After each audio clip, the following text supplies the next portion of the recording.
ओम श्री सद्गुरुदेवाय नमः। परम पूज्य गुरुदेव की अनुकंपा से और उन्हीं की प्रेरणा से ये कार्य करने का मन हुआ है। जिन मंत्रों को हम आप सामान्य रूप से उपयोग करते हैं उन मंत्रों का सरल हिंदी में भाषांतर करके जन जन के लिए सुलभ बनाने का ये क्रम आज से हम प्रारंभ कर रहे हैं। मगर इस कार्य को करने से पहले खुल के ये बता दें, कोई बहुत बड़े ज्ञानी या पंडित होने का कोई दावा नहीं है, और साथ साथ ये भी उतना ही सच है कि किसी भी पुस्तक में से देखकर उसकी कॉपी भी नहीं करेंगे। बस गुरुदेव के सामने बैठेंगे, वो जो सुझाएंगे वो कहते जाएंगे, अच्छा बुरा वही जाने। अगर मेरी चलिए तो आज प्रथम मंत्र से प्रारंभ करते हैं। परम पूज्य गुरुदेव को समर्पित ये मंत्र। वैसे हम भले गुरुदेव को समर्पित कहें, पर ये संसार भर के हर गुरु के लिए, माने पूरे ब्रह्मांड में व्याप्त गुरु तत्व के लिए है और उन्हीं को समर्पित ये मंत्र।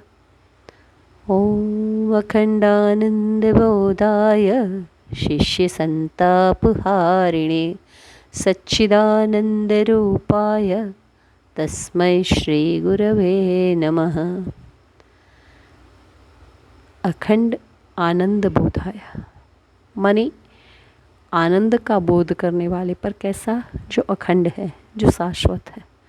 और उसके लिए चाहिए क्या, तो शिष्य संतापहारिणी माने शिष्य के संताप का हरण करते हैं। वो क्यों करते हैं? क्योंकि उनको अखंड आनंद का बोध कराना है। मगर शिष्य का संताप माने क्या, जो भी सांसारिक लिप्साएँ हैं, जो भी सांसारिक ज़रूरतें हैं, वित्तेषणा, पुत्रेषणा, लोकेषणा, ये जो ऐषणाएँ हैं ये हमें संसार में भटकाती हैं। और सांसारिक ज़रूरतें, उसका तो कभी कोई अंत हो ही नहीं सकता। जितना उसमें आप आगे बढ़ते जाओगे उतना ही वो और बढ़ते जाएगी। एक ऐसी आग है, उसमें जितना ईंधन डालेंगे वो और भड़केगी। और इसी आग से मुक्त होने के लिए शीतल जल चाहिए, और वो शीतल जल माने वो आनंद गुरुदेव देते हैं। माने कहाँ से देंगे? वो उसका बोध कराएंगे। शिष्य के संताप का, तमाम प्रकार के आदि व्याधि उपाधि का निवारण करके उसके भीतर मौजूद आनंद से उसका परिचय कराएंगे। यहाँ पर एक बात बहुत स्पष्ट कह देना चाहूँ कि गुरुदेव के हिसाब से खुशी और आनंद में बहुत अंतर है। हम जनरली खुशी और आनंद में कोई भेद नहीं देखते, मगर खुशी उनके हिसाब से लौकिक है, जबकि आनंद अलौकिक। खुशी सांसारिक चीज़ों से मिलती है, और सांसारिक चीज़ें माने एक तरीके से कहिए तो वो मेटलिस्टिक है, और उसके लिए साधन अपने वो चाहे तो मौज शौक के साधन हो, चाहे घर गृहस्थी के साधन हो, चाहे वीडियो फिल्में हो, चाहे कोई अपने हो, माने कोई ना कोई चीज़ जिससे जुड़ा हुआ है वो खुशी का संबंध। मगर आनंद हर व्यक्ति के भीतर रहता है, और भीतर आनंद परमात्मा का साकार स्वरूप आनंद, और उसी आनंद से गुरुदेव परिचय कराते हैं, उसी आनंद का बोध कराते हैं। फिर क्या होता है, तो बोले सच्चिदानंद रूपाय, वो सत्य चित आनंद स्वरूप है।